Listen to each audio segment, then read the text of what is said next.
2 plus 2 gives us 4. And 2 times 4 equals 8. So 8 divided by 8 gives us 1. But this answer is not correct. Because according to the order of operations, first we have to do parentheses, then exponents, then multiplication or division, and finally addition or subtraction. Remember that multiplication and division have equal priority and we have to work from left to right. And the same applies to addition and subtraction. In this expression, we have one division, one multiplication, and one parenthesis. Inside this parenthesis, we have one addition.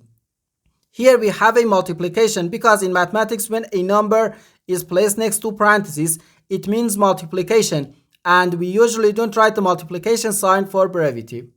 Okay, so according to the PEMDAS, first we have to do this parenthesis, then this division, and finally this multiplication.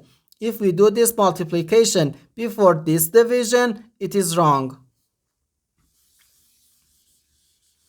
So first this parenthesis.